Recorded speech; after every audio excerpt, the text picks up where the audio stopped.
Ladies and gentlemen, welcome back to another episode of OafDiscussions. I'm your host, Kid Swift. With me, as always, Mr. Brent. Doing it for the culture today. Yeah. Shayna. Just to be honest, all these girls look like a Build-A-Bay. And Webb. It looked like he died, and it's like, well, I don't care.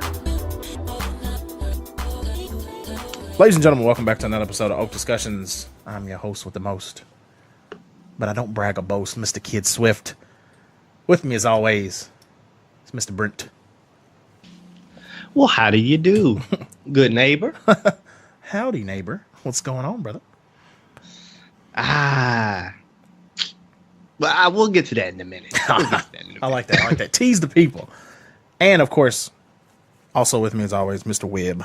Word to the wise. If you tell your girl it's been a while and she don't start off singing that Stain song, she's too young for you, bro. That's good. I like that.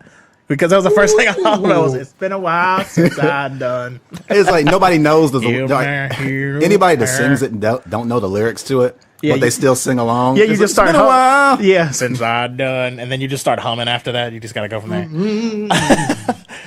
Everything I can't remember. Shayna is not with us today. Unfortunately, I think she's tied up. Why? Sounds like she got literally tied up by lock. No, not like that. The way you not like that. Yeah. Lock. Release Shayna so she can podcast. Yeah, please.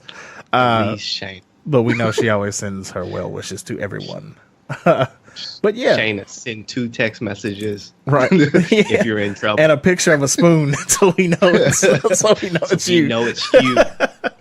But yeah, so another week. Welcome back, guys. We appreciate you guys listening as always. So first and foremost, like we always start off the week. Hold up. What's up, brother? Hold up. Before we start off the week, hold up. Jedi. Uh-oh. You got 2 months to make your reappearance, sir. That's a hell of a cushion to give somebody. That is a cushion. That's a good cushion. I don't care. You got 8. You just cut off. Brent, your sound cut off. Hold on. Brent can't hear us for some reason because his sound cut off. Can you hear him? No. Okay. No. I can't hear him either. It just straight out. Yeah. That's weird. Brent, your sound cut off completely. I think it was Jacob. Yeah, Jacob cut you off, bro. Can you hear?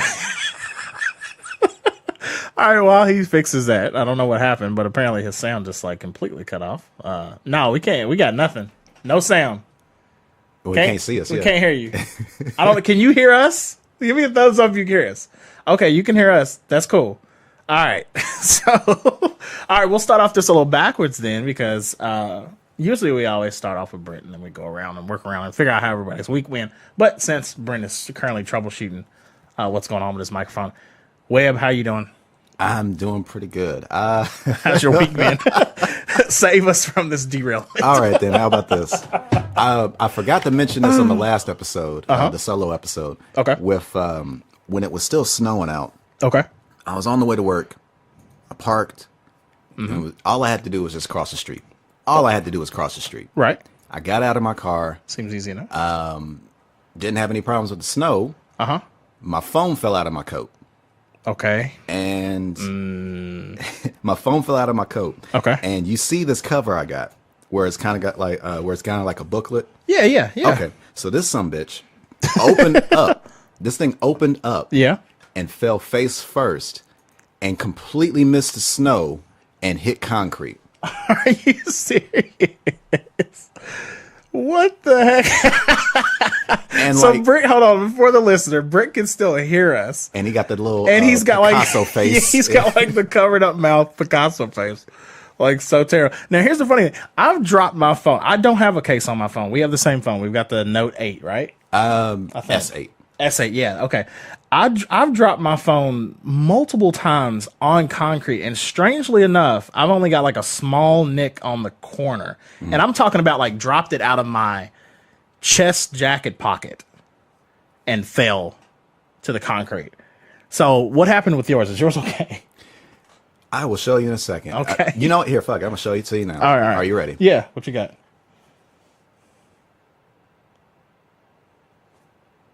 What? Let me show you on a white screen here. How about this? Yeah. Because I was like, wait a minute. Oh man. Yeah. Perfect corner crackle gas. This ain't the first time I've dropped it either. Yeah. And so this ain't the first time I've dropped it either. And I think it just on account of it being so damn cold. Yeah. And it had already been dropped before. It was like later, like months ago. Right. And then this time, how it just straight up just missed everything. I can't believe it missed like the snow and everything. Could you hear me now? Yeah, we can hear you now. What's up, brother? So, oh my goodness. So he dropped disrespectful phone of yours. And the funny thing is, no good, disrespectful phone doesn't even want to fall in the good stuff. Not even in the snow. That's the slopes. Problem. That's your phone's too good to fall in the slopes. Well, the funny thing is, like, 2 bits. I picked it up and I looked at it. Yeah. And I was like, oh, that's not so bad. That shit. Okay, there's snow on it. I tried wiping it. No, that's the crack. That was the crack on the screen. Man. And like I looked at it and like I couldn't even get mad. It was just like this must have been meant to happen for it to bypass all of that shit. The fact that it fell open. It opened up. It fell face forward. Yeah. It skipped it skipped the snow, skipped the grass, landed straight in concrete. Good Lord. Oh man. I can't. It bugs me so much. Like, that's one of my things that I always get afraid of because it bothers me, like, just aesthetically. Like, if I was to get a big crack on my screen. Yeah. Because it's something you look at a lot for good or for bad. But when you see that, you're like, fuck. Like, because the screens on these phones are amazing. And you watch videos, you can watch movies on them and they look great. But then you just look at it and then, like you said, like in that case where you pop up something white or like a white background and then it just becomes like 10 times more apparent. You're like, all right, damn it. And then usually they try to charge you like $1 million to get the screen fixed too. So yeah, I'm gonna just wait till I'm close. I'm 9 months away from my upgrade. So okay, and we're about to get a new one. Yeah, so that kind of So you are getting a 9. Yeah, we're getting a 9 soon. So that's not terrible, I guess. And what's the folding joint? Oh, the S cover. It looks like, or it kind of looks like a booklet. And when you close it, you can still interact with the screen when it's closed. Like and this. You can also open it and hold it up like it's a little stand, like a little not tripod, but just like a kickstand for it, in case you're watching it or watching stuff like YouTube or Netflix or whatever. Right. So. Nice. Are you talking about the case that you have, or are you talking about the phone? The case. I'm talking about the actual case that was supposed to protect the phone. You can write your review. It does not protect phone. Yeah. It fights gravity. Yeah. Throws off its coat. Right. And belly flops. Yeah. Any other time I had it indoors, it was good. Like as far as falling or something like that. Indoors, it's man. Water. And then like go figure, like I'm in a hurry to get to work. I put in it slips out of my coat. Out of all things, it slips out of my coat. That's the thing. The case opens up. Yeah. And all of that. So yeah. But other than that, like I wasn't as mad as I thought I would be. It just kind of that's good. This was meant to be. Right. It's like there's just no way. There's just absolutely no way all of that could have happened on accident. Right. And see, I'm the opposite where I keep dropping into ways where I'm like, I clearly could have prevented this. And I keep getting lucky. Because it's one of those things I have on my jacket. I have the zipper on the front, so like you can zip up the pocket, you can close it up, so that way it doesn't come out. But then what I'll do is like if I'm in the car and I put it in that jacket, I won't zip the jacket up immediately. So then I'll go to get out of the car and it's like woo, it just goes flying, bounces off the concrete. I'm like, well, this is when it's gonna be shattered. I pick it up and I'm like, all right, that's another. I've got like 9 lives. I've probably got 1 left, and then the next drop, it's gonna fucking just break into pieces. It's gonna literally explode like it was like it was encased in like hydrogen. Like the damn T-1000 in Terminator it's just 2. Shatter. That's what I see happen now. But I'm lucked out. Like I said, I've lucked out so far. I haven't got a case on it because this is one of the first times. Because I remember I used to be like adamant about if I had a new phone, it had to have a fucking case on it. Yeah, yeah. But this thing is so fucking gorgeous. Technology wise, like it's a great looking phone. I was like, I'll go without it.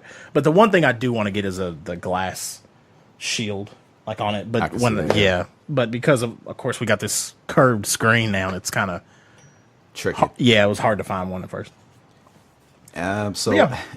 so that was the cell phone incident 2 weeks ago. Okay. As of this week, media wise, I finally got every character in Injustice 2 up to level 20. Nice. Okay. So I was like about 35 characters. Yeah. A lot of them I don't really mess with, so I just let the AI handle that. So now the only 2 people that I don't have are the Ninja Turtles, which will be coming out in February, Man, nice. and Darkseid. I'm not paying $5 for them. I'm sorry. For Darkseid? Yeah. Yeah. I'm good. Do you like the, because one of the things I remember when that game first got announced, and one of the things I was kind of like iffy about, especially Can y'all hear me people, still? yeah, Yes. you're good, and especially people in the FGC were like kind of worried about was the armor system in that game. Do you like it? Do you hate it? Have you really had an experience? Does it even fucking matter really?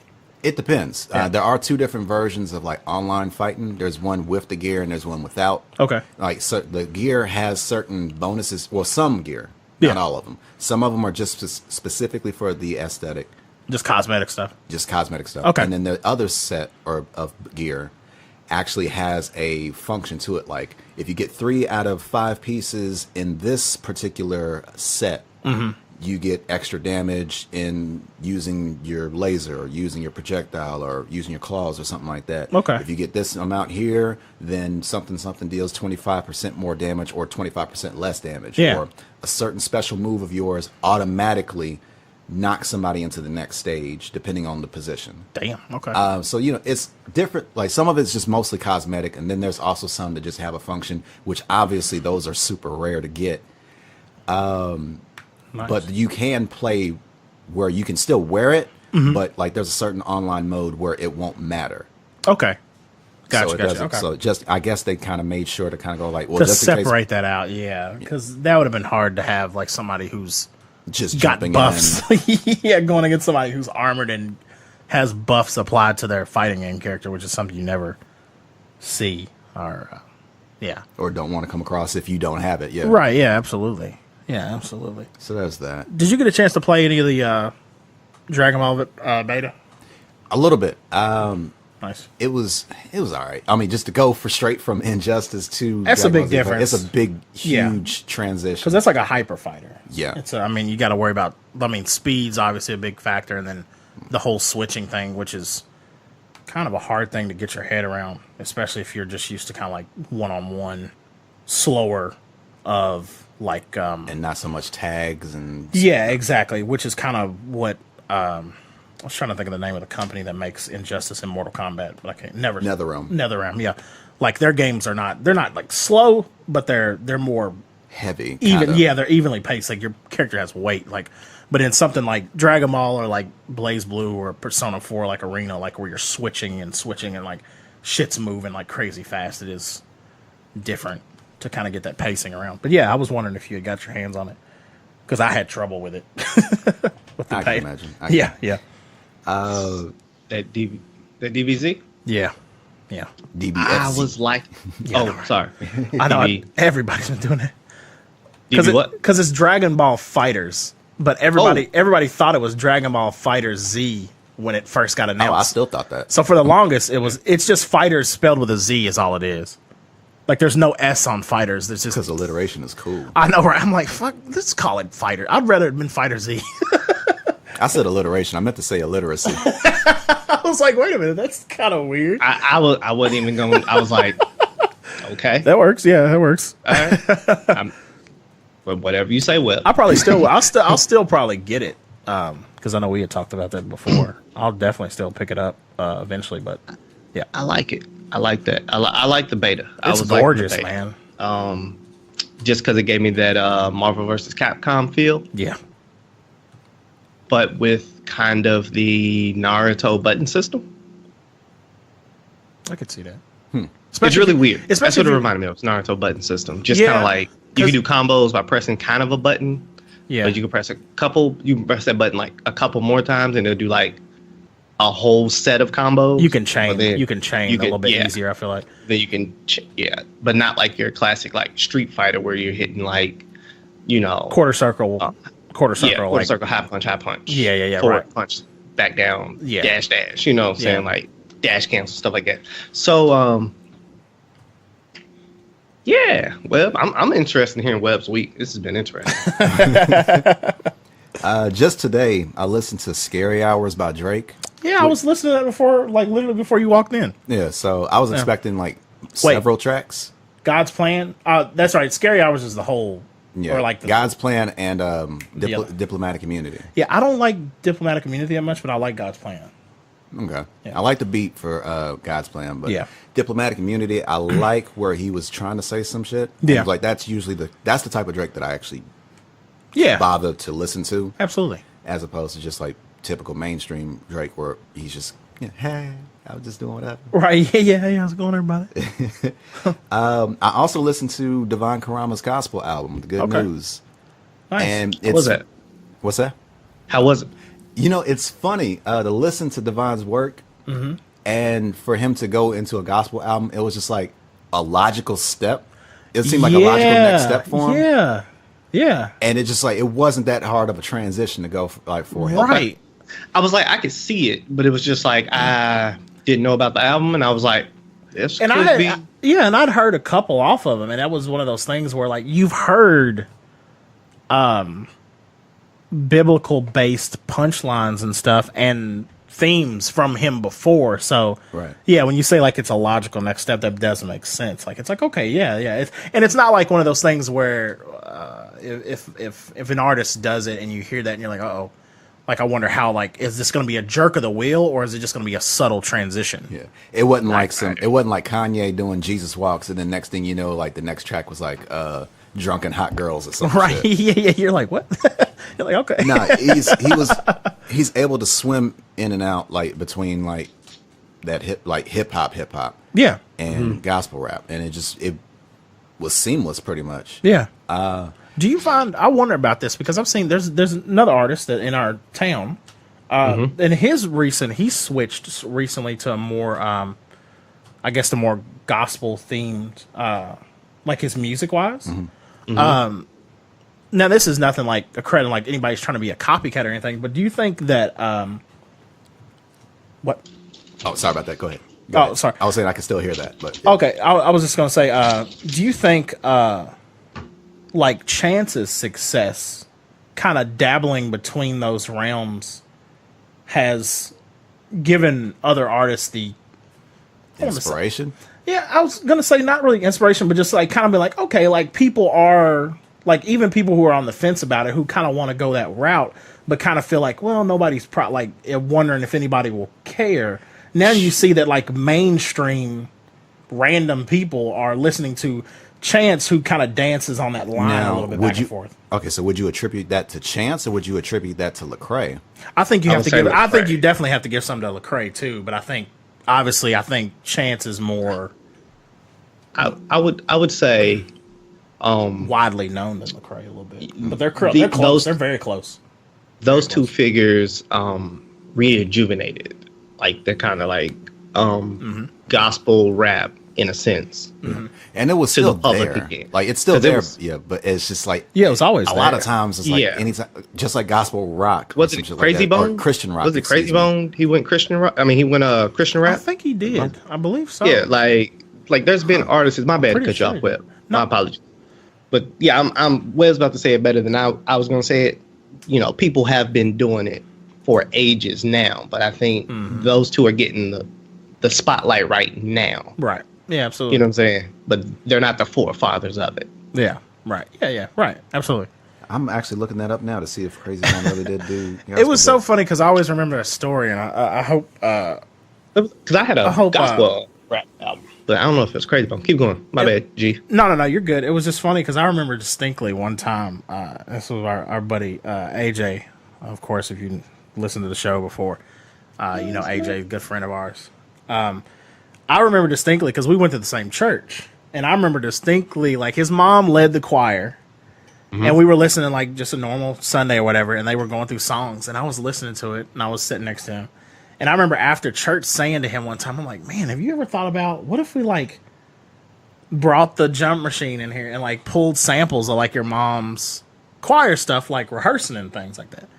And he was like, I don't know, I don't really want to do that because he didn't want to like. Basically, he didn't want to like touch that line of. He didn't want it to become Ray Charles did it. I guess that, right. Yeah, absolutely. A lot of greats did it. But it's just funny to see like how that, like you have like those, the way it's done now and the way people are doing it in a way that's not sacrilegious and everybody accepts it, and it still gets their point across and still holds true to whatever their beliefs are as well too, which is cool. And that's across the board with Lecrae and Chance. Yeah. I mean, sound off in the comments. Yeah, let us sound know. off in YouTube comments. Like, who is your favorite gospel rappers? Like, Yeah. I'm curious. You know, you might put me up on game with some people I don't know. Or did you I don't stop listen listening after Stomp by Kirk Franklin? Yeah, right. Yeah. I did not. See, are you with I did me? not. Oh yeah. I did not. Man. But I mean, around then, I was more or less like singing, you know, like in choirs and stuff. Mm-hmm. And I was, you know, listening to more like the Marvin Sapps and the, you know, your Fred Hamptons and, you know, like your up and coming names or names then. Right. So from like what, 95 to 2010? Like, Yeah. I guess that would have been when I was actually like singing in choirs and, you know, doing stuff like that. Right. Which made me think of something. What's that? Because I posted something this morning. It was Jamie Foxx and I can't remember the lady's name, but they're it starts with an L. Can't think. yeah, but they're singing a gospel song. Mm-hmm. And at first I was thinking they were singing it a cappella, but they weren't. There was you know, Jamie Foxx was playing the piano, and then I forget how talented Jamie Foxx sometimes really is because. I mean, not only can he do the impressions, not only can he do comedy, actor, things like that. The dude actually has I would say he actually has a voice. Like he, I do admire people who can like play play the piano and sing, Right. like as they like play, hit all the right notes and change pitches and tune in with another person, like if they're doing a duet. Yeah. And I was sitting there thinking like. And maybe you all can, come from a different experience, but collaborating with people. And you all, I don't know if you have ever done gospel, but let's say, because, you all had country noise. Who was some people that you enjoyed just collaborating with, either a cappella or in a song or maybe a studio? That was just like a great experience because you got to like, kind of collaborate, bounce off somebody. And I'll give y'all a couple seconds to think of that. Because when I was like in Black Diamond Choir, stuff like that, I really did sing with some really amazing voices. Mm-hmm. And I'm a like kind of a shy person. Well, I am a shy person, but I'm definitely a shy person when it comes to singing and dancing. Oddly enough, singing and dancing, I'm kind of a more shy person because don't want to fuck up. I mean, I don't. I mean, I never want to fuck up, right? Absolutely. But like singing is like one of those things like that's you. You know what I'm saying? Like yeah, like it's kind of like baseball. Like you can do you could help out the team. Right? Yeah. By whatever you do, contributing to the overall benefit of the team. So, you're one part you're one of the 4-part harmony. You do your job. You make you make the whole sound together. Right. But also when you're singing solo or a duet with somebody, you could stand out or be horrible. Right. Yeah. All on your own, like almost in a tunnel. Like you could be either or. And listening to Jamie Foxx and her sing reminded me of like, singing songs like in a bus with some people. I sang Beyonce and Luther's song, The Closer I Get to You. Oh yeah. I sang that a cappella on a bus with the lady sitting next to me, with all the people around. You know what I'm saying? Like a big kind of like a mega bus. And I just remember like hearing them sing and being like, "Jeez, like." Right. Yeah. Exactly. They got vocals like, yeah. Please don't come out shaky voice. Please at least sound, on par. Like you ain't even got to stand it. Just sound on par. Right. So do y'all have any experience where y'all was just like, man, I'm glad to collaborate with somebody or create something with somebody? Well, I don't know. I don't know if I can. Or if you listened to something and you were like, oh man, that was a dope like collaboration. Like, well, I definitely don't want to speak for Webb, but I know like the whole band experience in general. Being around like musicians like Will and Rashawn and Fuego. and Courtney and Jeremiah, who could just like listen to something like we could play them our original tracks, and then they could just be like, I got some boop boop, and just like all of a sudden bang out the chords and like, well shit. Like golly. And that was just all, I mean, just that like was incredible, and it's something that I've been wanting to do again for years, because it's one of the main reasons, like, because I'm always like, man, I need to be still making music in some way, shape, or form. But coming from that band background, like you said, Brent, of working with people, I've never liked making music by myself, because I feel like the more people you add, in most cases, as long as you don't have the solo experience, like you said, where somebody's like trying to like get their own shine, more brains added to a musical situation is usually always a good thing. One of the other kind of funny ones that I will throw in there too is the guitar player that we played with at Quest Church. Oh yeah. The fact that he like just took our CD, went and listened to our stuff, and then we did like a like an acoustic set with our songs at the at this like the church. Yeah, the church. Okay. Because we were like, well, it was like we can just perform with our tracks, but then we kind of like gauge the room in that situation. We were kind of like, I don't think this is the setup to be like on stage with like this booming tracks and performing like we normally do.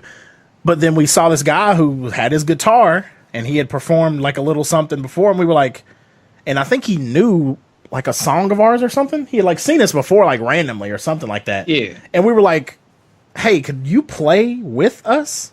Because we don't feel comfortable like doing like the tracks like as is.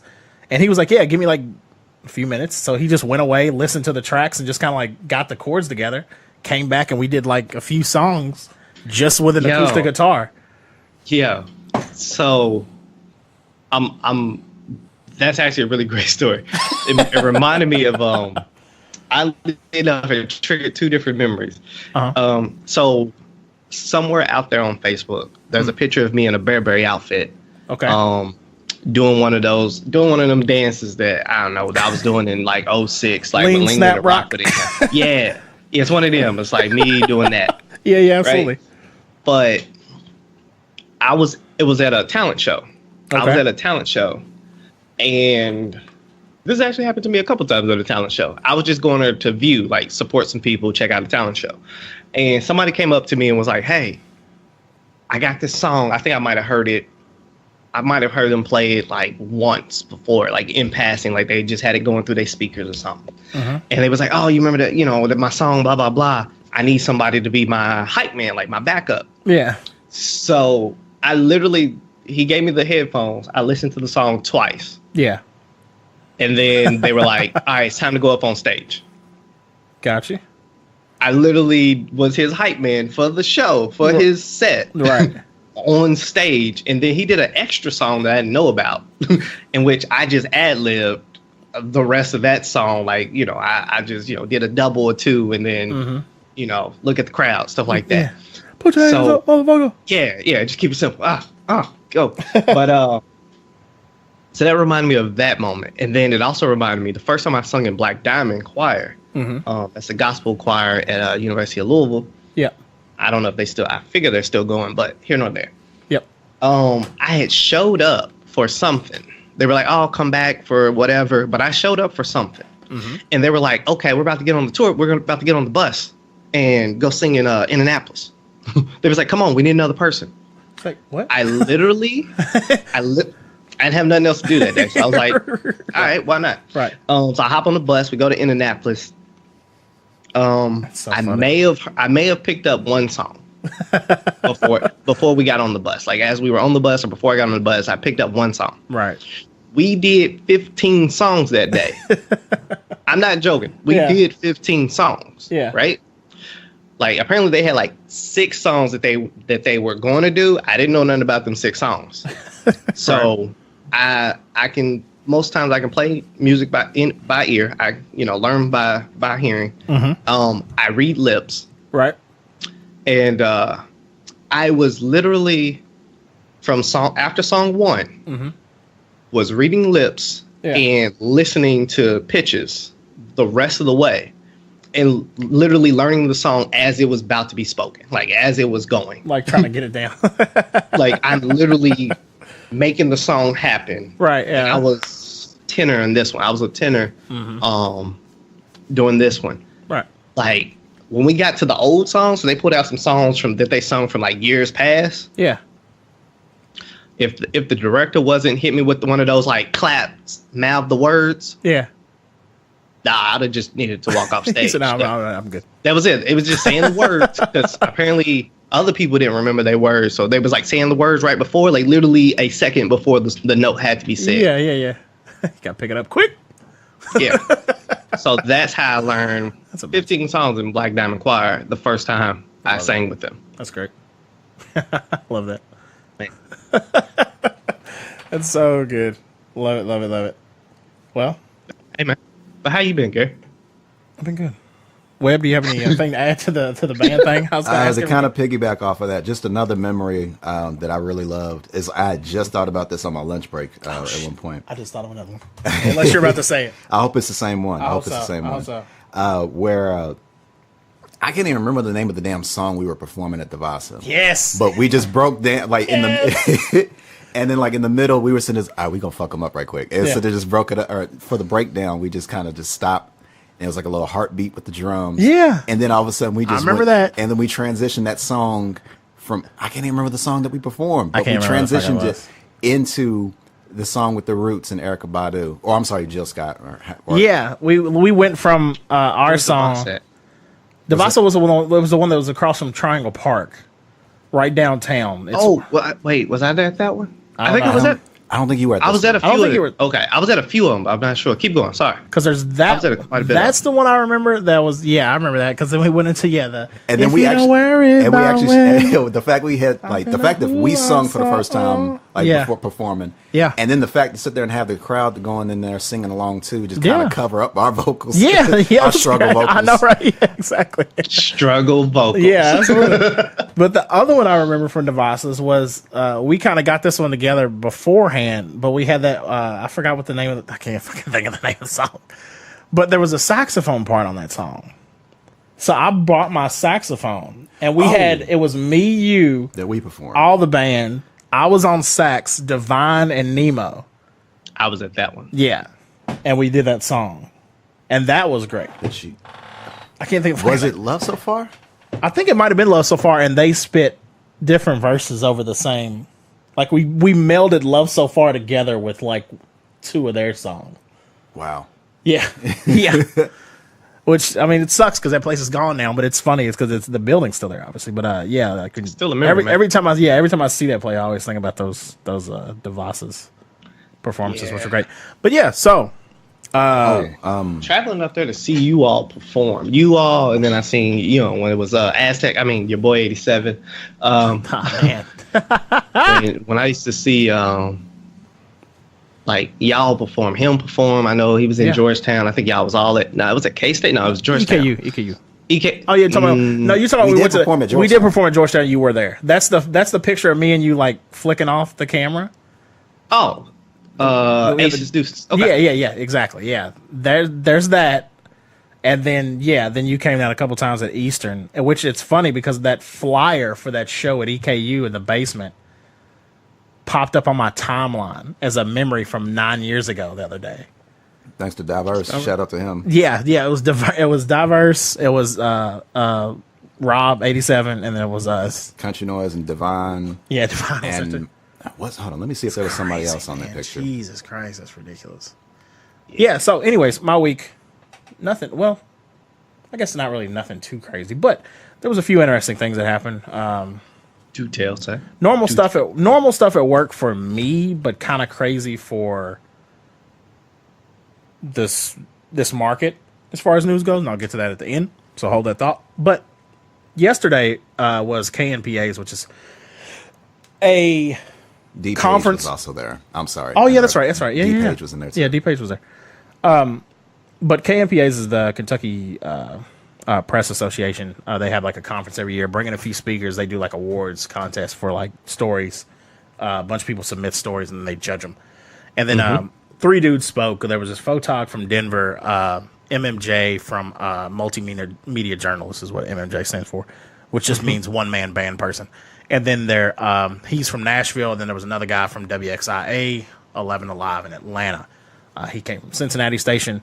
Excellent dude. He's a one-man band. He's an MMJ as well. He's an investigative reporter. But all those dudes had amazing stories as far as like the stuff that they showed us. And it was really interesting to see all the different like techniques that they were employing. And then like they obviously had like 3 very different kind of like themes and like styles to their stories. Like the dude in Denver, like the last thing he showed us was this snippet, like a part of this really long piece they shot over the course of a year with the principal who was at Columbine, and he retired last year. So they followed him they like went to his like school and did interviews and like follow-ups and stuff for an entire school year and put together like an hour-long piece. And the part that he showed us was incredible. Like amazing. And it was interesting to see that because like one, everybody in the room, like every reporter and photog that was in that room watching that story was like crying. And it's interesting to like see that story because it's one of those stories that like everybody in this country knows that story. Like everybody knows Columbine. We know like, I mean, that's such a huge thing that happened when we were younger, obviously, way before we were in high school, but it's something that has always been just kind of there. So like seeing a story from Denver, from the school, from where that happened was pretty crazy. And then the other guy that from Nashville, he was really good. Excellent dude. Does a lot of stuff like I said, by himself and a lot of stuff on his own time, but amazing stuff. And then the guy from Atlanta was an investigative reporter, which is something I wish that we still had here in our market, but it's just not something they budget for now. But in Atlanta, bigger city, they have like somebody who focuses on where you get like those situations where they're like having to investigate and do research and go in depth on stories to try to like crack something open where somebody's being sketchy or like trying to like uncover crimes. But there was his first story that he showed us where they were kind of like going in depth trying to figure out, and he's still working on the case. But Atlanta actually has the largest concentration of strangulation homicides in the country. That's very specific. Yeah. Yeah.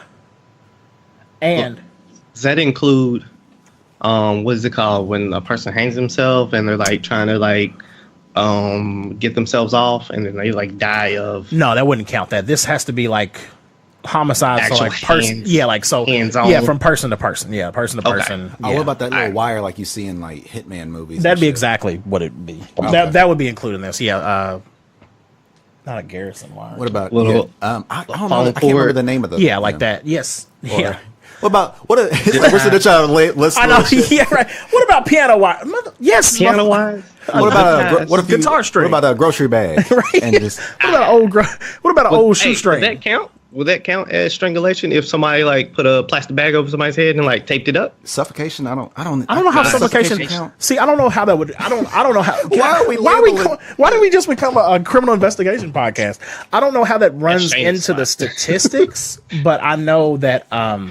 Where's Shane at? We need our statistics. I know, yeah. Where's she at? It was the thing that was interesting though is, like I said, he's doing this story now. He showed us the piece that he did, and he actually did on the story that he showed us. One of his big things that kind of gets him noticed and that shows off his talent is, like I said, he shoots by himself, but when he does interviews, he does like 5 camera interviews by himself. Whoa. Yeah, so he's running like one main camera, another camera on him, and then like 3 GoPros and like random like angles like around the talent. So he can do like crazy like switching between different framings, which works really well when you're by yourself and you can't control like changing the angle yourself. You can just focus on the interview and drilling somebody for questions, and then you've got your coverage. So it works really well for him, and the stuff that he can do with it is amazing. But he shot this story, the first part of this story, he had to fly to Washington and he had to go to Seattle. And then the other part, of course, was obviously based in Atlanta, where the story was. But he was telling us, the crazy last thing that he told us was like, he actually just got a lead that there was this gentleman from Seattle, older guy who just passed away, was on his deathbed, and he told his family that he killed all these women during his time of like being like when he was a business traveler. And he said he's killed women all over the country, but he said like Atlanta was like his main spot. So the reporter is trying to get like a sample of the guy's DNA to cross-reference it with all the DNA in all these older cases and find out if this is guy, because the biggest problem that was happening with these strangulation cases in Atlanta was they would arrest somebody, but then the crimes would keep happening. And they were like, what the fuck is it? Like, are there this many copycats, or are we catching the wrong person? Like, what is going on? So he thinks this might be a big breakthrough, but yeah, it's the interesting, crazy, over the top stuff that a lot of bigger markets and some smaller markets get to do when they do investigative stuff, which is essentially what I eventually want to get to. But like I said, I would love to do investigative journalism stuff, especially in like the criminal investigation side, because I've always been interested in that.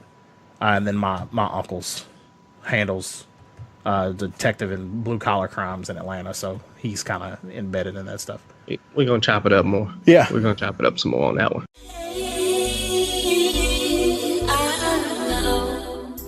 And it's going to kind of lead into it, and we can just touch on it. I don't really think we need to dwell on it too much, but the big thing that was kind of busy about our market in general is there was a school shooting this past week in at Mercer County High School. 2 kids were killed. I think 14 were injured. I think 1's still in critical condition. I think everybody else has been released. But it was one of those things where we had crews going down there pretty much every day throughout the week. And it was just one of those things that you saw that kind of just stopped everything at the same time of making everything crazy busy was the interesting part about it. And the guy that shot was just a classmate, 15-year-old kid. So they were all 15. I mean, we're talking about kids. So it was a crazy thing. And I know a lot of people have been commenting on it, and obviously you're going to see the political implications from all different sides, which of course every fucking thing that happens, especially anything negative, everybody's going to try to find a way to spin it.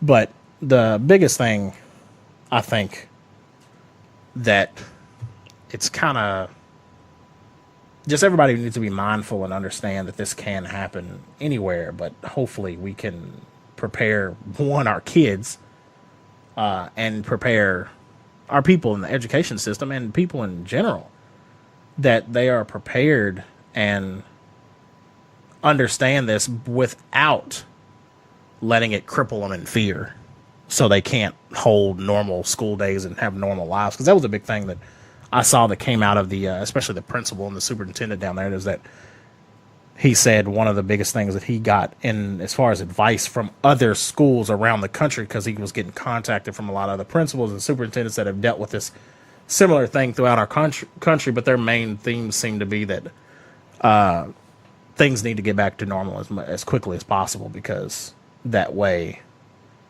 the kids, because we're talking about kids, right? They can grieve, have time to grieve, but they can also get back to their normal lives, as hard as that is.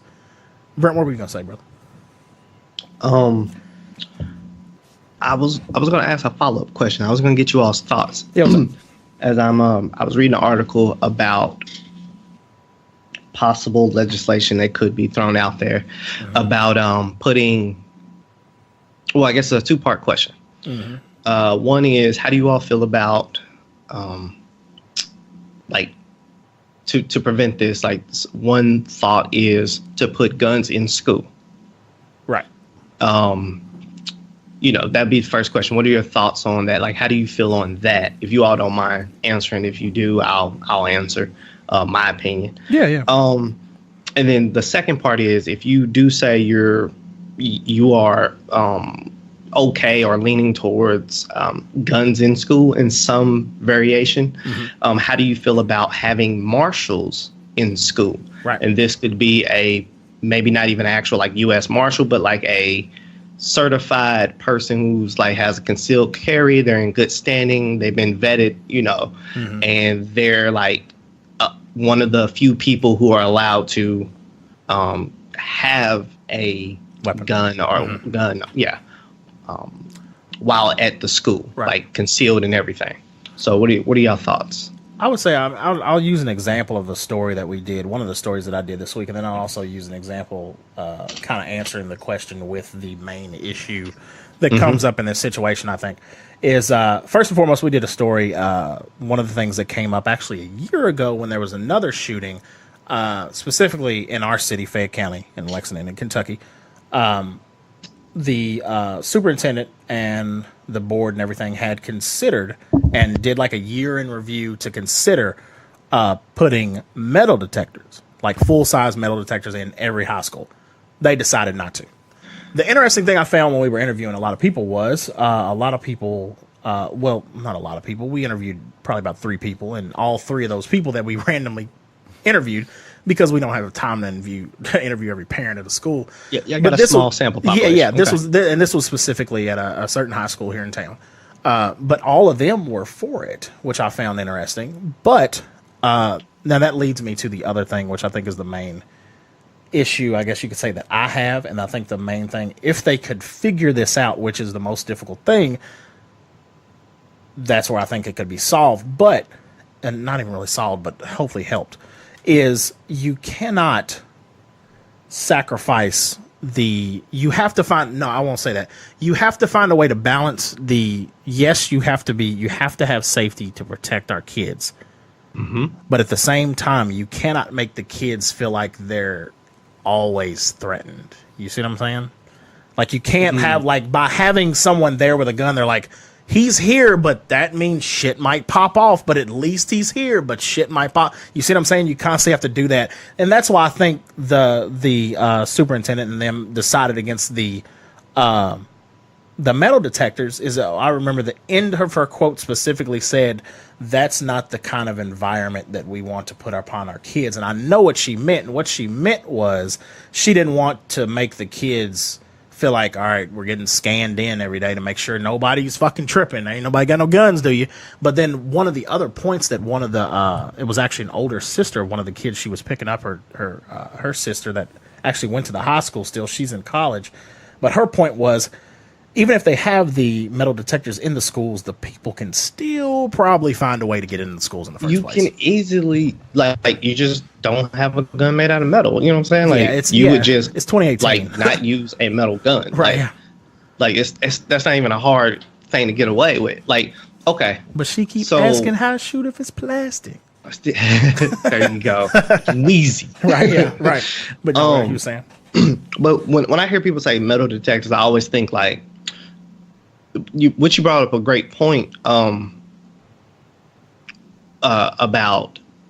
what image does that give a student? Like every time they walk into their school, now no matter what you do, you can have the greatest scores in the whole city. Right. But now you've just become the renegade school, the bad school. You got metal detectors. You know what I'm saying? Like you now get some type of stigma.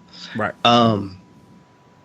And when I think about it, like the question is, are the metal detectors on? Are they working properly? Right. A lot of times I feel like people have metal detectors. They just plug them in and forget them. Yeah. But they don't work. Right. Like, yeah, exactly. They're just there for show.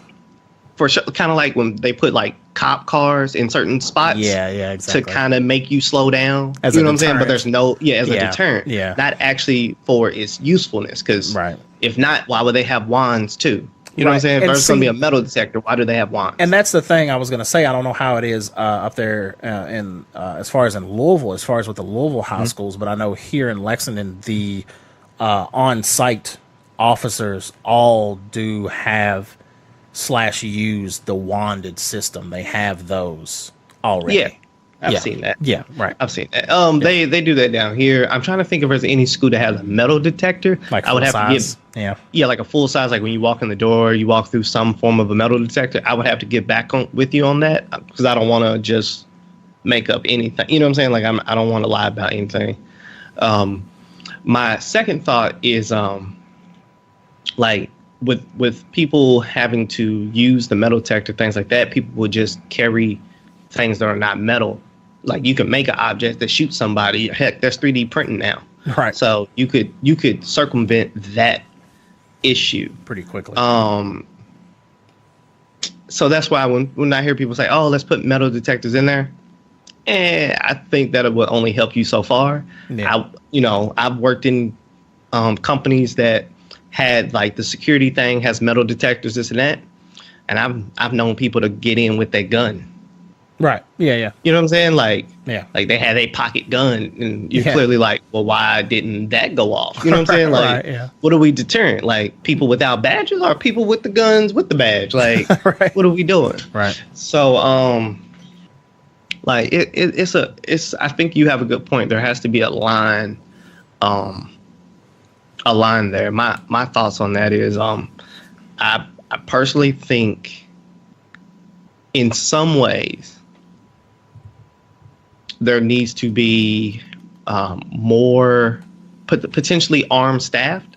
Yeah. But I don't want to say just like every teacher needs a gun. Right. Because I don't think that's the answer. Because teachers go through so much. I believe teachers would end up shooting kids. I honestly believe that. Well, hopefully. And I don't mean that in like a rude or like a nasty way, but teachers go through so much on a day-to-day basis, depending on the age group, this and that. Right. Like teachers can't fight back. Teachers can't, exercise so many things. Mm-hmm.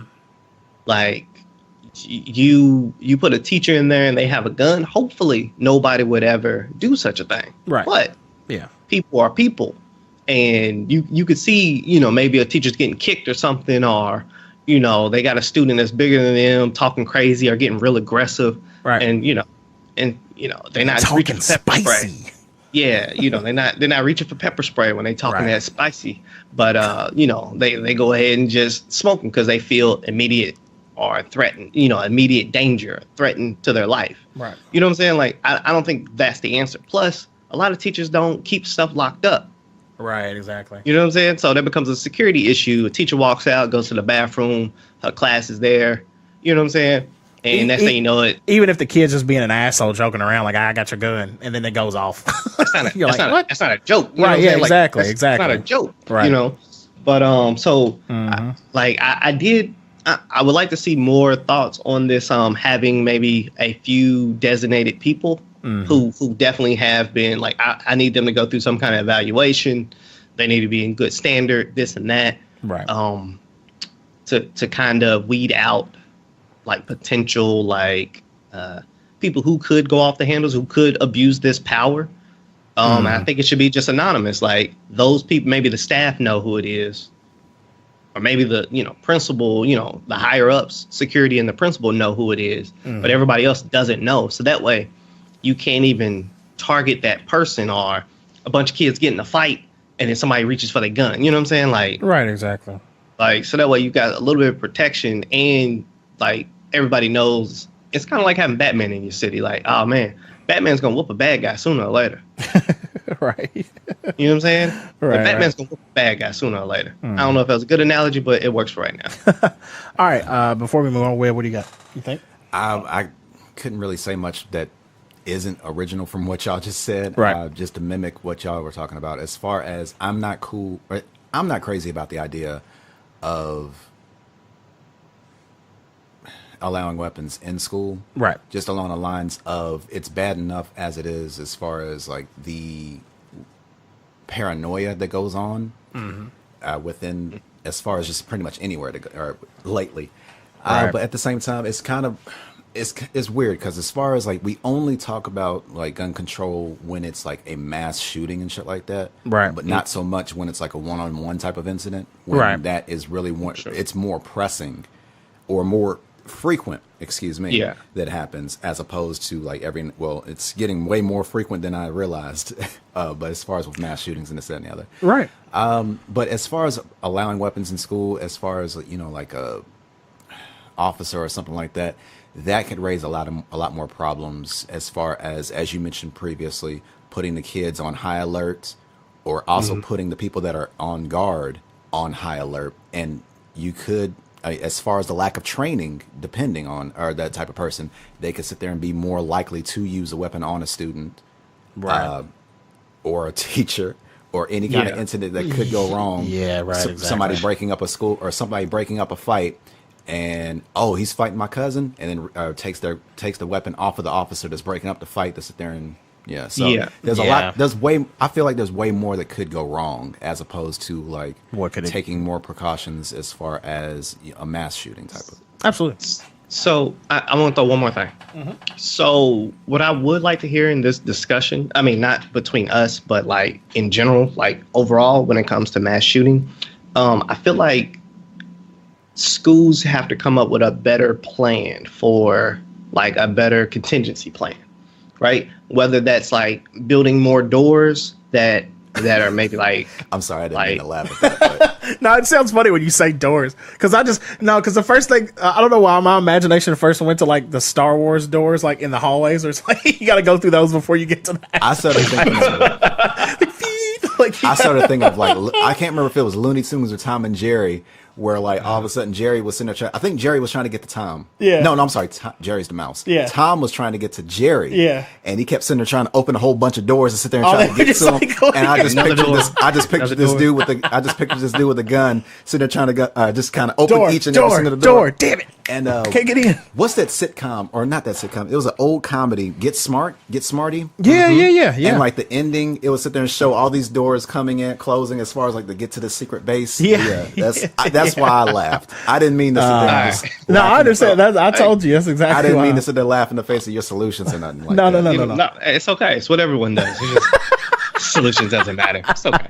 Sorry, man. Oh man. I'll cry later. Not on the podcast. He gonna cry in the car. He gonna cry in the car. Web man, right. like that, man. So what we got next, Web? Okay, well, let's stay on school. Let's stay in school in this instance. Stay in school, kids. All right, so let me read off this article to y'all. And, okay, Hoover teacher who used racial slur in classroom has resigned. This is the most up-to-date article. A Hoover High School teacher in Alabama was placed on administrative leave with pay on Monday for using a racial slur in the classroom today. Today she resigned. The city school board today voted unanimously to accept the superintendent's recommendation to accept the resignation. I realize how difficult this has been, said Hoover School Superintendent Dr. Kathy Murphy. Every word matters. Let me fast forward to the incident. Butcher admitted to using the slur. Oh, her name is Teddy Butcher. That's a weird name. Yes, it is. Butcher Daddy. Butcher admitted to using the slur, Murphy said. I believe she understands the seriousness and implications of what she said.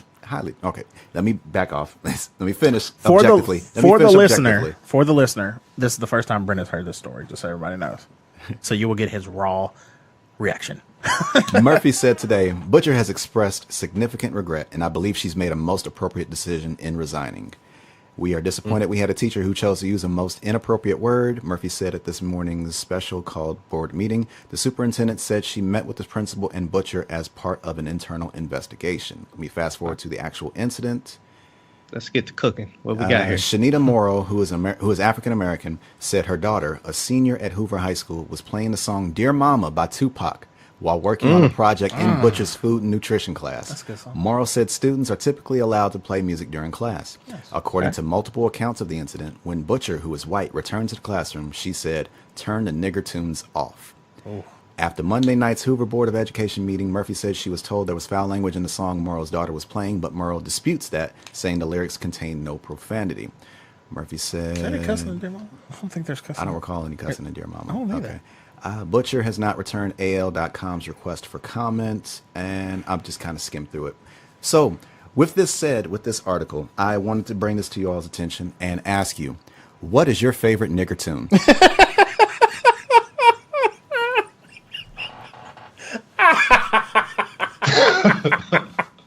Oh, Lord. Mine is Do Your Chang Hang Low. Yeah, that's a good one. That's a good one. Chopper soup. Chicken noodle soup. Yeah, chicken noodle soup's a good one. Ooh, man.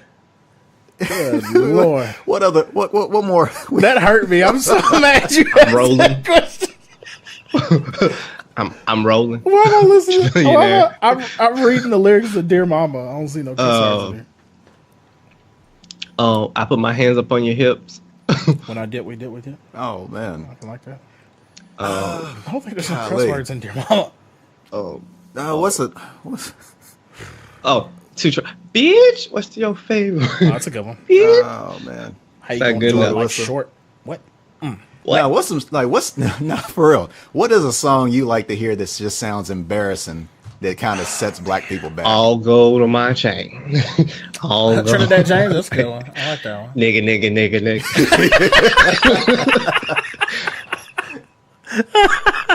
Oh God. Cardi I'm trying to B. think. This is bloody shoes. Yeah, that's a good one too. That Well, one- white people take love that one too. Yeah. Hey, white people love all I of think hip-hop. white people love his- Trinidad James too, though. Who know the hell some. likes Trinidad James? Check my footwork. Oh no, what is it? Check my footwork. funny. Pop, lock, and Ever I drop Love Atlanta. Pop, lock, and drop it. He said pop, lock, and drop Pop, it. lock, and drop That's it. good. Oh, I always used to say cock, block, and stop it. what? That dumbass little dance where you sit there look like you're on an airplane. Just, Oh, swag surfing. Oh yeah. oh, Forgot about that. can we count? Ain't that that's more a nigga anthem than a nigga tune? Yeah, it's still a tune, my nigga. Oh man. Well, then by that logic, we should throw in Nuck If You Buck then, man. Nuck if you buck. Yeah, that's a good one. Beat steady, right? Steady, right. We go. Yeah, no, you got Nuck if you buck. Middle of the stage got the whole. I mean, because really, the reason I asked that question, Young Jock is going down. I could probably see that. I can see that. That one's I bet. The reason I But asked this yeah, question, Petey Pablo. Yeah, Petey Pablo. Yeah, Petey. like a helicopter. Then everybody. I always think about Fontaine. I always think about Fontaine whenever I hear that. Now everybody think we raise our shirts like helicopters. I was like, Everybody up think whatever shirts until like probably like helicopters. 10 years ago. If that song came on, a shirt was coming out. That shirt was was coming. I like that song, man. I used to love that damn song. I remember. I'm trying to be nice. Remember he was on Drumline. He did that song. Yeah. That's when he came out on Drumline. Oh man. Because the reason I asked that question, which is because I mean, what the hell else is there to add to the story in and of itself? I was gonna say that because I like that because over the course of this show we've kind of been doing that. We've been met on multiple occasions with the situation of what the fuck am I supposed to say with this other than duh, it's bad. So I like the fact that you throwing that curveball at us. So what's your favorite? 3-6 Mafia. Anything. Chicken Head? Anything. Yeah. 3-6 Mafia. Yeah, that's 3-6 true, Mafia. that's true. I can do that country black dance. Yeah, right. Yeah, Chicken Head. Any of them. Get your roll on. Yeah. Everybody get your roll on. What was that? That's gotta be. What's that? Gotta be a nigga tune great right there. What was the dude? What was his name? Lil Flip. Game over. Which one? Game over. Or This Is the Way We Ball. Yeah, this is the way. That's good. Young Jock. I mean, not Young Jock. So you Young quit throwing Dro. Young Jock at this. No. Fuck Young Jock. Young Dro. Shoulder lean. I'm clean. Mr. Coloring Book. Yeah. Mr. Coloring Book. Always color based. All your favorite color based raps. Hey, what was it? Green top spaghetti something. I was like, whoa. No, my favorite line of his is platinum gray like grandpa. Platinum gray like grandpa is his best lyric. Now, still to this day, if they put on Young Dro, Platinum gray like grandpa. give me 3 feet of space because I'm about to wild out. It's droll. I'm cleaning this. Yeah, that's probably one of my favorite intros. Besides, last time I checked, I was the man on these streets. Right. Yeah. You could probably throw Nappy Roots I Don't Know in there. Oh, Because anybody that sings along to it with that particular accent is definitely going to call you a nigger. Yeah, that's true. Yeah, that was bred right in the hills of Kentucky, right? Yeah, It's so funny.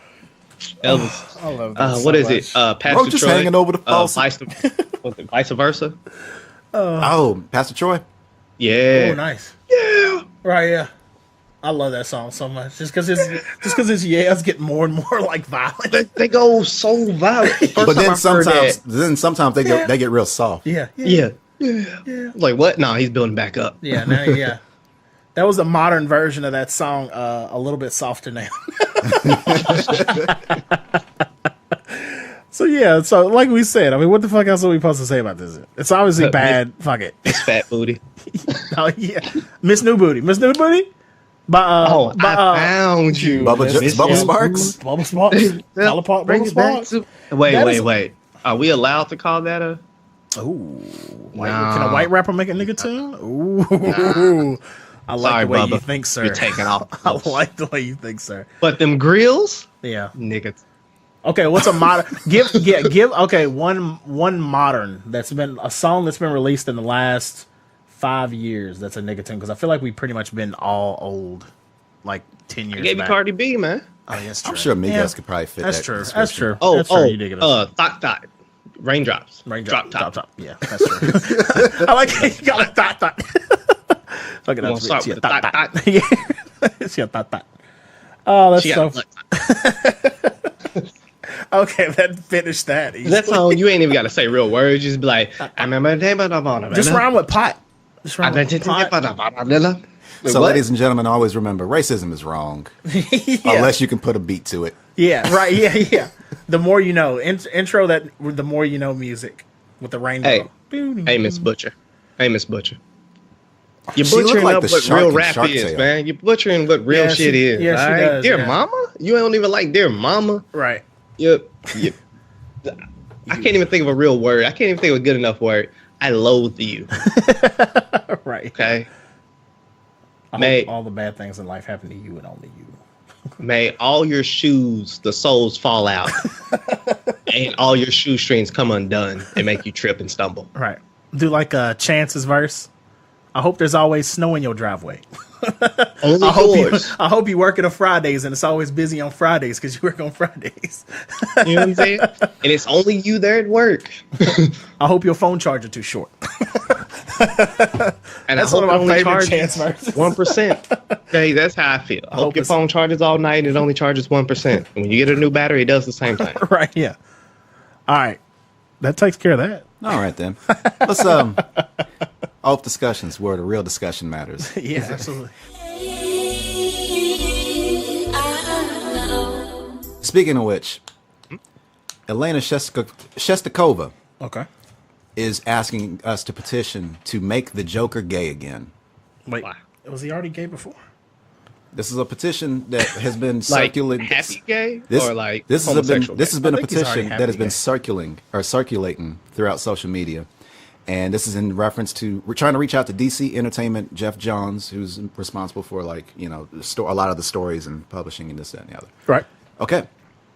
Elena is asking us on change.org.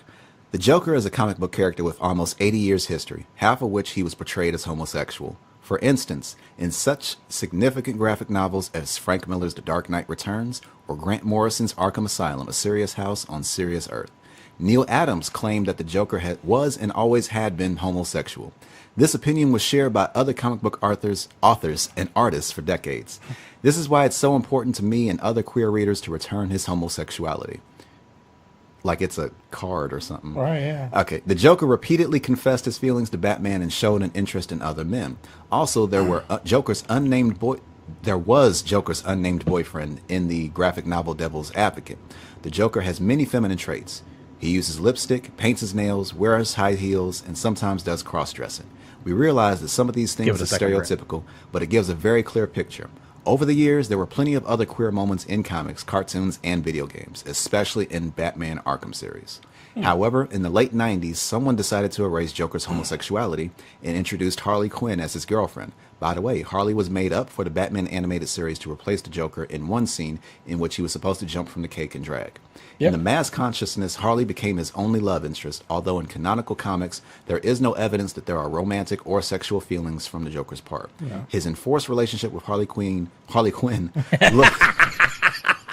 that was unfortunate. With Harley Quinn looks like an attempt to retcon his homosexuality and turn him into an acceptable straight man. DC Comics already has a great cast of queer characters, heroes, Batwoman or Midnighter, as well as villains, Harley Quinn or Poison Ivy. Maybe some people don't want to see the terrible villain as part of the LGBT community, but on the other hand, in Gotham series, the Penguin became gay without any problem, and he is morally no better than the Joker. It's not homophobic to have a queer villain, so why not let the Crown Prince of Crime out of the closet? DC Rebirth is an excellent reason to bring the Joker back to his roots. We ask DC Comics to restore the Joker's homosexuality in comics and other media. No one's sexual identity should be changed, even if it's only a fictional character, because sometimes fictional characters is something real people hold on to. And 1,000 pledges are needed. Guess what number this is at? 995. 666. Okay, if this was Price is Right, Gary would win. The So closest far, one I know. as of today, as of recording, 721 have signed. Okay. It's one of those things where I'm like, yeah, fine. I mean, I don't have any problem. I mean, if you want to do that, I just don't want them to do it don't do it like blatantly. Don't just have him like one day just like, yeah, and you're like, what? Kind of like Iceman. Yeah, it doesn't need to be obvious. Like if he just like starts bringing up his boyfriend again, fine. Or like if you have like a comic or a storyline like in just like woven into a random comic where Harley is like jealous a little bit that he's like, I don't really like I don't give a shit. Like fucking do what you want to do. But it just seems. I mean, if there are people that feel that strongly about it and that they see this as a representation that has been of themselves that has been taken away, then I mean, whatever, fine. I just don't want them to do it like if they do decide to do it, just do it right on the DC side. Like just do it naturally. It doesn't have to be fucking over the top like crazy. Like I mean, he's already over the top and crazy because he's the Joker. But yeah, I see no reason against it. I guess. Imagine if he had beat up Jason Todd instead of with a crowbar with a dildo. Why'd you make that sound? Why'd you make that sound? Why? Why did you do that? Is that what worse dildo than sound when it hits you? Like I don't understand. Why do you know that sound? Because it's off of Me, Myself, and Irene. When he found the dildo and he was like, he did that. He was like, I guess I wasn't enough for you. Your lightsaber's burning. Yeah, I guess I wasn't enough for you. He said, I guess I wasn't enough for you. He said, you used that on yourself. And he was like, and he like threw it on the ground. Oh, it's so good. Oh my gosh. It's whatever. There are like as far as some of the examples that were provided by Elena, I could definitely see that. And you know, as far as hell, Heath Ledger straight up even saying "You complete me," yeah, in The Dark Knight. It's there's nothing. It's whatever at this point in time. There's multiverses. There's different there's different incarnations of DC characters. Right? Why the fuck not? Yeah, whatever. I don't fucking care. So all it is, I mean, it's just a villain. It's another person. I'm sorry, I don't mean to cut you off one more time, but I just realized. I mean, Batman is a rich white dude beating up on impoverished civilians. Why not add a gay person in there in the mix? He's already beating up impoverished minorities. Right, let's just increase that circle right there. Yeah, we got everybody. We got everybody covered. I thought Batman only beat up white people. No. There's he beats up the poor people. Yeah, there's grunts. Those. I've seen some brown grunts. I mean, the Falcone family and all that other stuff. I mean, like and the Arkhams. I've seen brown grunts on the Arkham games. Okay. All right. So I always thought the Joker was bi. Like I figured when that's what Joker I kind of thought you, too. Yeah. He rapes everybody. Like I figured, whoa. That changes the storyline on that whole. I mean, Jason Todd story. Jesus. Because doesn't he like rape Oracle, Batgirl? It's implied. It's implied. Yeah, huh? It was always implied in that. It's never just outright. It's never outright said girls. In the Killing Joke. It's never outright said that he was raped or that he raped her. But yeah, it's like pretty heavily. If you want to connect the dots, then the dots are there. And I feel like that's what he does to people. If he captures you, he's gonna have some fun. Right. So wait a minute. So just because he's possibly bi, that just automatically gives him the role of sexual deviant?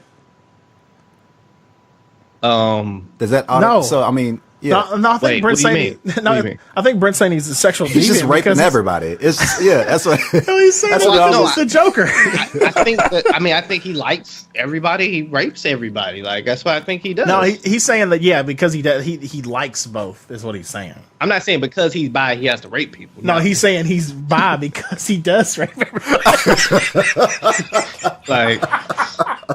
I'm not saying like once you become bi, you become a rapist. Like I'm not saying that. Like that's the most broad brush you can paint though. like that's a little extreme even for me. That's a little extreme, you know? Yeah. No, I always assume he's bi too. I always assume he just like you know what I'm saying? So that's why when this was said, I was like, okay, that seems normal. That seems like him. Yeah, but I figured the makeup and all that stuff is because he's a clown. So he's a clown, son. And clowns wear funny clothes. and his lack of an actual relationship for the with listener. Harley Quinn. The best part about that last thing that Brent just said was the pondering on his face after he said it. He was like, "Because clowns wear funny clothes," and he just kind of stared off in the distance for a second. I'm glad you saw that because I literally stared off. In the he was like, it was like he was really thinking of the Joker's like outfit.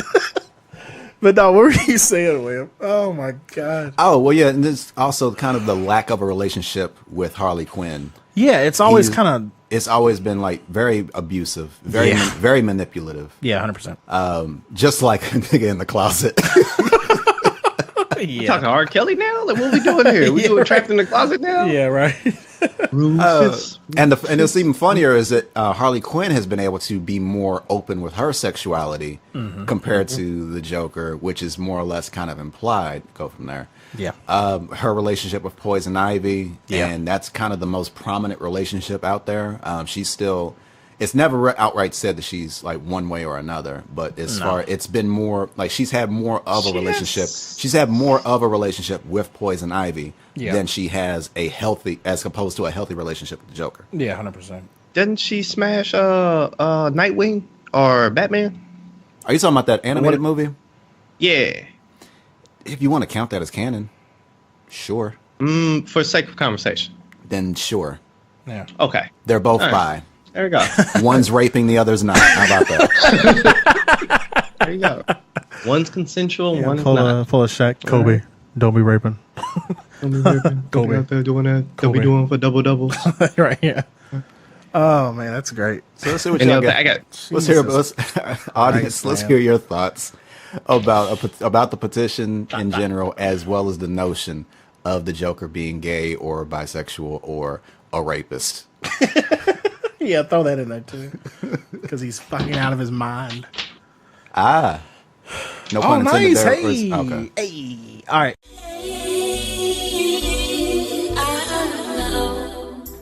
What we got next? Okay, probably the last bit of information I got here. Cool. Yeah, fuck it, let's go with that because Oscar nominations happened last week. Yep. We're not going to worry about those until we get closer to the Oscars tonight.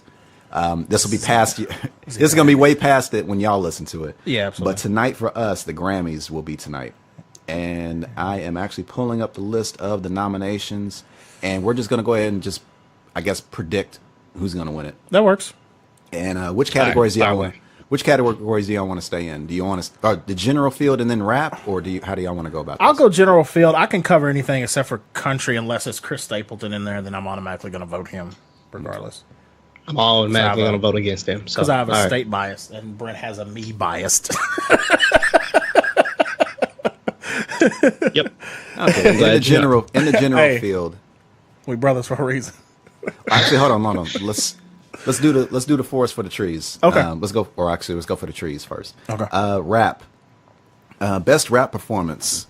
There's Bounce Back by Big Sean. There's Bodak Yellow by Cardi B. There's 444 by Jay-Z. There's Humble by Kendrick Lamar. And there's Bad and Bougie with the Migos featuring Lil Uzi Vert. Isn't it crazy that the Migos are nominated for a Grammy? Nothing against them. Win it. I don't know. Who do you got?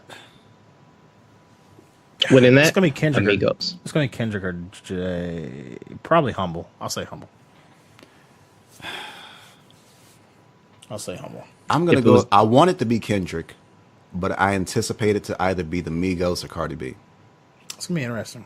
I wouldn't mind. Fuck it. If Cardi wins, I'll be like, yay, whatever. Oh, I thought you was gonna do your dance. I got bloody shoes. Just be on the lookout. Gary this year is gonna do a Cardi B routine. Yep. Lip sync. Lip sync battle. Lip sync battle. Next award, best. I want in on that. Excuse me. Best rap sung performance. There's Problems by Black. Okay. There's Crew with Gold Link featuring Brent Faiyaz and Shy Glizzy. There's Family Feud with Jay-Z featuring Beyonce. Oh man. There's Loyalty with Kendrick Lamar featuring Rihanna. And there's Love Galore with SZA featuring Travis Scott. I'm gonna give it to the one that I want to give it to, which is Crew. Gold Link. I really want Crew to win. Boy, that song is. I want Crew to win, but I anticipate. I like seeing the fact that Black is getting some recognition. Yeah. That's cool. I anticipate SZA or Jay-Z with Beyonce. Yeah, man, that song is It's so either, good, it's, man. yeah, Who you going with? That Crew song. I want Crew to win. We both said Crew, but I anticipate. Yeah, I anticipate it'll be.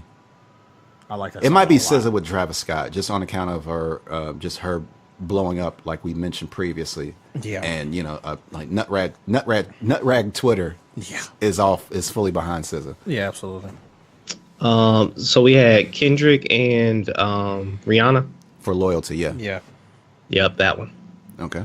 Please, Crew. But the backup I really think would probably be Jay-Z and Beyonce because they haven't won an award in a long Together time. since what's the name? Right, Crazy in Love. Is that correct? Yeah. You So could fact check that, but Yeah.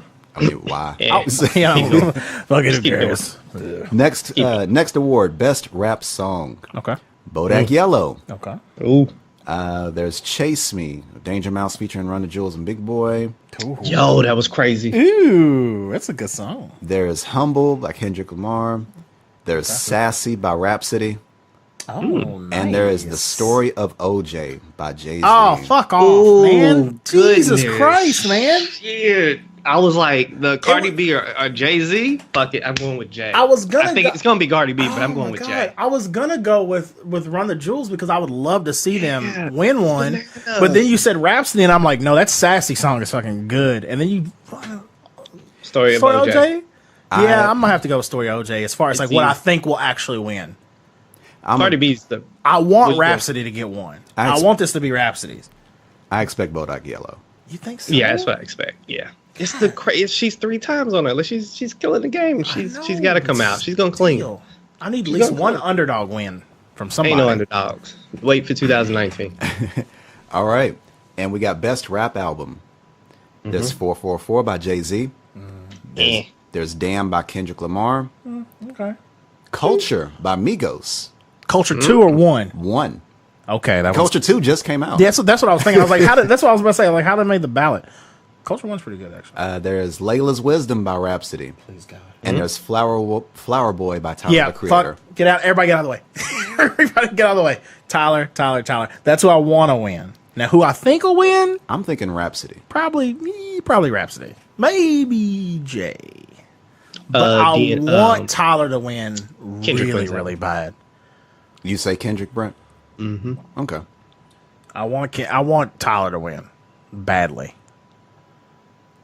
R&B category. I'm not really. It's been a while since I messed with any of this. Yeah, me too. Best R&B performance.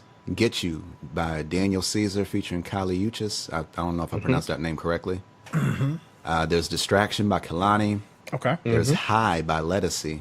Okay. Talk to him. That's What I Like by Bruno Mars. Okay. Bruno's winning. Yeah, probably so. And Who's then last? and The Weeknd by SZA. Ooh. Yeah. Bruno's winning. You spoke You to- think so? It might be Bruno's- I SZA. think you spoke too soon, man. I think SZA might get that one, honestly. SZA should might- win that. SZA might dethrone Bruno on that one. Lettucey was fire. Yeah. Bruno Will win. will win. I like that. I want Bruno to win. I'm under the impression. I anticipate SZA too. Mm-hmm. Best traditional R&B performance. Okay. What the hell does that mean? All right. Exactly. Laugh and Move On by the Baylor Project. Redbone by Childish Gambino. Really? What I'm Feeling by Anthony Hamilton featuring the Hamiltons. Ooh. All the Way featuring Lettucey. Wow. And Still by Molly Music. Shit. Redbone. That's tough. I think it might be Redbone. I want Redbone, and I think it might be able to do it. Because I think it probably stands out the hardest from the rest of these other songs. Redbone. What was Lettucey and what was the other person before that? Lettucey's was All the Way. Before Lettucey was What I'm Feeling by Anthony Hamilton featuring the Hamiltons. The Hamilton. That was really good. Hamilton's. That shit was really good. Man,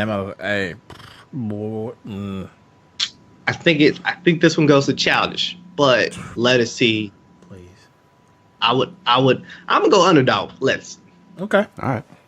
Best R&B song. What the hell are we doing? Didn't we already do this?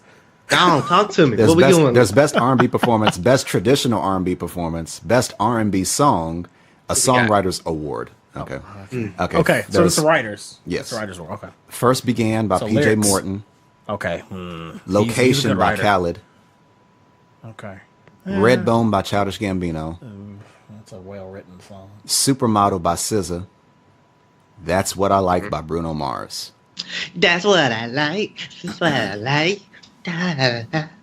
No, Redbone. I wish we recorded that so I can make a gif out of it. yeah. Yeah. Redbone. It's gonna Bruno Mars. Red. I anticipate Bruno on this one. Probably so, but man, the writing side of that's a well-written song. Yeah. Best urban contemporary album. I hate hearing those words. That description. You ain't urban. I don't like it. I just don't like it. You It ain't sounds urban, goofy man. to me. You blue collar. Go on. All right. So here are the nominees of the best Nickertunes album. Free Black by Black. Okay. Awaken My Love by Childish Gambino. American Teen by Khaled. I don't like that album as much. Control by SZA. Oh. Starboy by The Weeknd. Yo. That's pretty strong. SZA. That I'd is say strong. SZA probably. Most likely on that one. Starboy could win that. By comparison, Yeah. it's possible. Starboy could. A lot of times what I like to do on these, and I think it works sometimes, is look at their other nominations. Like, for instance, The Weeknd hasn't been nominated in any of these other ones except for that one song, right? He had one in the other nomination. Nah, I don't remember. None? No, Okay. no. So SZA had a song called "The Weeknd." That's what that was threw me nominated. off. That's what threw me off. That's funny. So I kind of try to look at that and use that as a gauge on who I think will win. Like when they talk about the album overall, because if we're not nominated for something else, I'd be surprised. That's why I want Tyler to win, but I worry about his chances because he's not nominated for any of the other ones. Yeah. It's just but that kind of saying that your album as a cohesive piece is a lot better, which is, I guess, probably more of a compliment. Okay, for this to be considered an urban contemporary album is like for albums containing at least 51% playing time of newly recorded contemporary vocal tracks derivative of R&B, as opposed to the best R&B album, which is up next, for albums containing at least 51% playing time of new R&B recordings. Okay. Okay, so I'm gonna go with a logical answer, not what I actually like. Well, I'm gonna go with. Oh, I mean, well, I still haven't read best R&B album. Well, he Or didn't are you do the last one. He didn't do the Oh, last We one. didn't answer So the best last urban one. contemporary. Best urban contemporary. What you got? I think it's gonna be with SZA. Okay. I think that's the more logical answer. Okay. Because when I checked I didn't like that album. So, Yeah. well, it just wasn't for me. I'll say it that way. Right. We go on to the next one. I want Redbone to win. I mean, I want Awaken My Love to win. Yeah, absolutely. Best R&B album, there's Freudian by Daniel Caesar. There's Let Love Rule by Lettucey. There's 24K Magic by Bruno Mars. There's Gumbo by PJ Morton. And there's Feel the Real by Music Soul Child. I need Music to win this one. I need him to win this one for once. PJ might get that one. I expect Bruno. But yeah, the problem is, that's what I'm thinking. If Bruno wasn't on there, I probably would give it to PJ because PJ's stuff is really well done. Oh man. All right. Yeah. Okay. And the last one I'm going to go through the general field category. There is a record of the year. There's Redbone by Childish Gambino. There's Despacito with Louis Fonsi, Daddy Yankee, and Justin Bieber. The Story of OJ by Jay-Z. Okay. Humble by Kendrick Lamar. And 24K Magic by Bruno Mars. If they would have picked DNA, I'd be riding for this for that song. Right. But Humble, Record of the year. I don't think that's the best song he had on the album. I would say Story of OJ, I would think Story of OJ. but Bruno's gonna give him trouble. I think Childish is going to give him trouble. Oh, Yeah, I what think was it's on that? Childish. Oh, yeah, that's Redbone, right. that- Yeah, that's with true. But the Despacito has been like the Oh, most, has yeah. been like, it's at 1 billion views. I don't Yeah. know how well that will translate as far as what the Actually, Grammys the Grammy view. thing. Yeah, valuable. I don't want it to win. Even the Latin audience don't want that to win. No. So it is. I think Story of OJ might win, but I want to hear Redbone win. Okay. Yeah. Album of the year. Awaken My Love by Childish Gambino. Damn. 444 by Jay-Z. Damn by Kendrick Lamar. Melodrama by Lord. Oh. And 24 Karat Magic by Bruno Mars. Damn, Bruno. I'm gonna have. Album of the year. Maybe I'm just maybe I'm Bruno biased. I'm going with Kendrick. Let me go against my feelings. Awaken My Love. Fight, And fight me, Bruno fans. Oh, that's Shayna. Shayna, I'm calling out your boy Bruno. Nah, he's not what the hype is. Awaken My Love. Bruno Mars. If anybody wants to talk about it, meet me in the chat. I say Bruno. OAF discussion. Song of the year. Despacito, as we mentioned earlier. 444. Issues by Julia Michaels. 1-800-273-8255 by Logic featuring Alyssa Cara and Khaled. Oh, nice. And That's What I Like by Bruno Mars. Oh. I'll give you that one. That's what I like. There's my one Bruno pick. Logic. It's going to be Logic. Probably so. Who can relate? Oh, I thought you were going to join Chime and do that. Sorry. My bad. Best New Artist. Alicia Cara, Okay. Khaled, Lil Uzi Vert, Julia Michaels, or SZA. SZA's gonna win. Is a little Uzi Vert, one of those two. I think it's Sis though. It's most likely SZA. Khalid. And then it goes straight into the pop category. Do y'all fuck with that? I mean, it Pick, depends, just throw it out there. it depends on Whose what name? it is. I probably Whose name? I'll Okay, probably run run 'em. Best pop solo performance: Love So Soft by Kelly Clarkson, Praying by Kesha, Million Reasons by Lady Gaga, What About Us by Pink, Shape of You by Ed Sheeran. I'm going with Ed Sheeran. Probably Ed. I would Ed. rather Ed. Kesha's song Sure. win, even though I hate Kesha. Yeah. I can't stand Kesha. Yeah. But I would rather it be that over Ed Sheeran's. Ed Sheeran. Best pop duo / group performance: Something Just Like This, The Chainsmokers and Coldplay, I hope they fucking Despacito, lose. Thunder by Imagine Dragons, Nope. Feel It Still by Portugal The Man, Hey, yes. and Fucking yes. Stay by Zed and Alicia. Please, Cara. God. Portugal the man. I'd rather. Portugal the man. Okay, I'd want Chainsmokers to win. I fucking hate the Chainsmokers so bad. I don't know these people. Feel It Still might. Feel It Still might. Well, Coldplay was in that song too. Yeah, that's a problem. And I So love it's a half and half Coldplay. on it. I love Coldplay. But I hate Chainsmokers. Thunder, I can't fucking stand. Yeah, no. It is awful. Yeah, it's a bad song. It is awful. Best traditional pop vocal album. Yeah, Portugal the man. I need that to win. Nobody But Me by Michael Bublé. Oh, Michael Bublé. Triplicate by Bob Dylan. fuck? In Full Swing by Seth MacFarlane, Mr. Family Guy himself. Oh, nice. Wonderland by Sarah McLachlan. And Tony Bennett Celebrates 90, Jesus. featuring various artists. Featuring a bunch of old motherfuckers. I got a question. Is up? Bootsy Collins on any of these lists? On any of the categories? Did he come out with He an album make- this year? Yeah, he came out with an album did. last year. Oh, okay. Nice. Well, wait. Did he meet the deadline? yeah, that's the only thing. I think he would have. If it had been before, what is the deadline? I forgot what the deadline is. I could pull that. Don't know what the deadline is. I'm looking at the list of nominations. Go ahead, you're We'll good. I come got back this. to that. Okay. We ain't gotta go through more. I don't know all these. I don't best- even know pop anymore. Next, Best Pop Vocal Album: Kaleidoscope EP by Coldplay, Oh. Lust for Life by Lana Del Rey, Evolve by Imagine Dragons, Rainbow by Kesha, Joanne by Lady Gaga, and Divide by Ed Sheeran. I'm going with Imagine Dragons because I like the name. Ponder dinosaurs. I expect Ed Sheeran. I expect Ed Sheeran to win. If yeah, that's supposed to be in the meet. I haven't fully listened to everything, so yeah, I expect that to be Ed Sheeran. I'm not gonna bother with the EDM section or the contemporary instrumental music and rock section because we're who are we fronting? All right, so there's the Grammys there, and I think that might be it for the for the topics I got listed on here. Oh. Okay, that works. Well, if Brent, that's everything, how can we reach you? How can we reach you, sir? If you would like to reach me, you can by going to the Twitter, and you can reach me at LLCoolB22, COOLB22. That's Twitter, Instagram, shit. Just put it in there, and I'll probably pop up. I'm probably under either Gray Fox or the Legendary Shogun. You can find me. Shouts out to Ray from the Black Astronauts podcast. If you ever listen to this episode, you figured out who Mr. Brent is. It's me. Kendrick just won for Humble, just so everybody knows. Oh, the Grammys are already going for the best music video. Sorry.